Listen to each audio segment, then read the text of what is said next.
Welcome to today's Explainer. Let's just jump right in because we are in the middle of a massive, fundamental shift in enterprise tech. We are officially moving away from the era where artificial intelligence was just this shiny experimental object in a research lab. Today, AI is being aggressively woven into mission-critical corporate systems, and honestly, this huge transition is really exposing the cracks in our traditional tech stacks. Look, we all know Python is the undisputed king of the AI landscape when it comes to model training, research, and rapid iteration. It's totally unmatched for experimentation. And this is the absolute crucial point, taking those models and actually orchestrating them in a live production environment requires a completely different set of muscles. Production demands battle-tested engineering, strict security, and 99.9% uptime. And that is exactly why enterprises are pivoting and choosing Java. There is a quote from our sources that I absolutely love, and it hits the nail right on the head. Model training is a science activity. Model inference is an engineering activity. It highlights a pretty harsh reality. AI is inherently non-deterministic, right? It can be brilliantly creative, but it can also be confidently wrong. So deploying that level of unpredictability at scale means you absolutely need strict, deterministic guardrails. So to really understand this shift, here is our roadmap for today. First, we'll look at the AI production bottleneck. Second, enter Java 26. Third, mastering speed and memory. Fourth, the enterprise AI ecosystem. And finally, the final verdict. Okay, part one, the AI production bottleneck. Let's look at the chaos of forcing research tools to handle enterprise loads. When you're dealing with production AI, the workloads are just incredibly heavy. Force scaling Python here creates severe friction. We're talking about stop-the-world garbage collection pauses where even a 200 millisecond spike completely shatters your service-level agreements. We're looking at OS thread exhaustion, literally melting your servers just trying to manage concurrent AI agents. Add in the massive memory bloat from giant tensors and Python's global interpreter lock choking simultaneous execution, and you've basically got critical system failures just waiting to happen. Which brings us to section 2. Enter Java 26, the adult in the room. Over the last couple of decades, Java has completely evolved from a standard web backend language into this highly optimized, hardware-level AI runtime.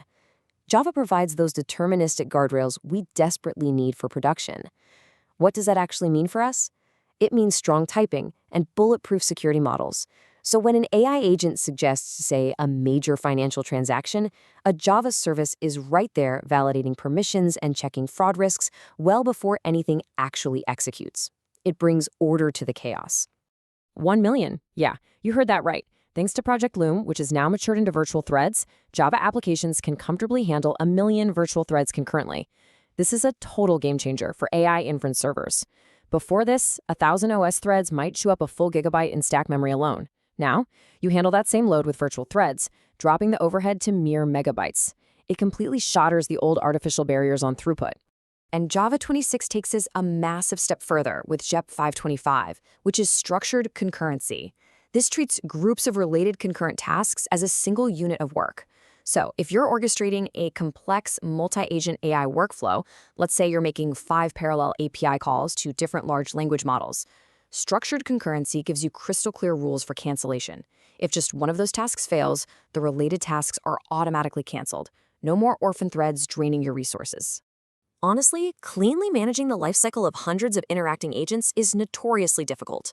But Java 26 introduces a really polished on-timeout capability within this structured model. So if an LLM is dragging its feet and taking forever, instead of crashing your entire pipeline or letting a queue grow into infinity, your system gracefully returns partial results or hits a fallback.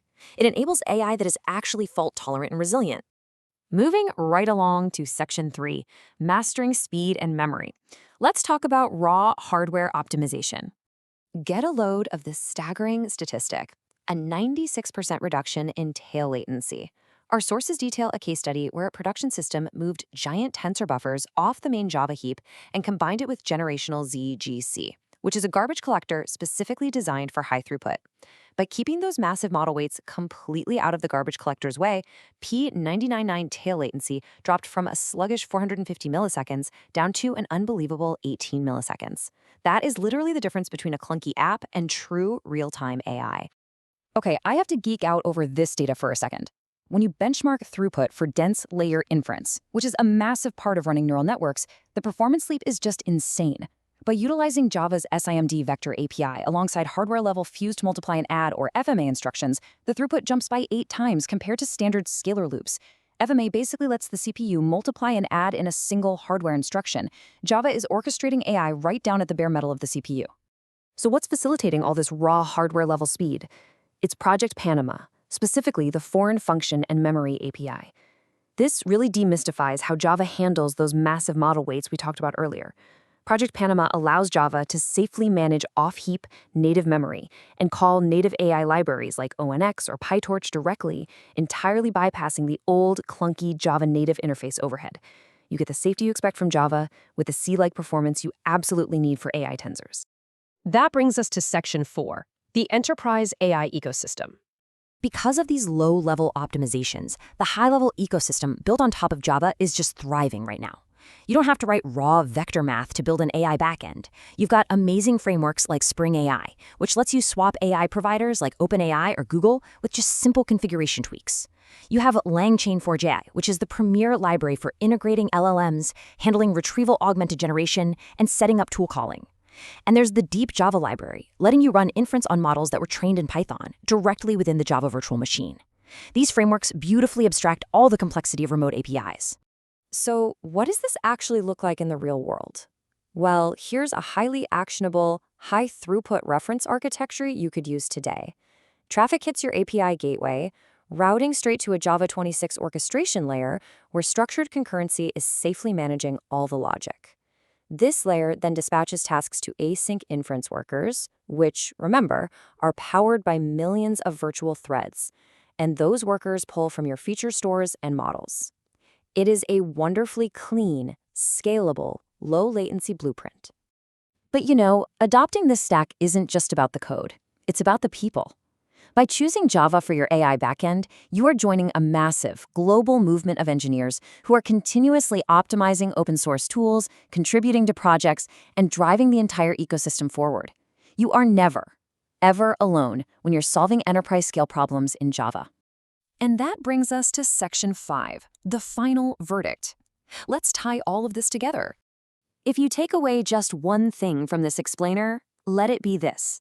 Java turns AI from a shiny object into a functional gear within the corporate machine. Look, I want to be very clear. This is not a language war. Python is spectacularly good at what it does in research and training, but making AI sustainable, profitable, and secure at an enterprise scale, that's about putting the right tool in the exact right place. It all boils down to this punchy reality. Python builds the prototype, but Java builds the system that actually survives scale. Java 26 brings the concurrency, the memory management, and that raw hardware-level speed necessary to make enterprise AI a reliable reality, rather than just a really cool lab experiment. As we wrap up, I want to leave you with a provocative question to chew on. Take a really close look at your current tech stack. Are you still trying to force your experimental Python prototypes to run your mission-critical production architecture? Or is it finally time to bring in the adult in the room and build an AI backend that can actually scale? Thank you so much for joining me for today's explainer, and I highly encourage you all to dive deeper into Java 26 and structured concurrency. See you next time.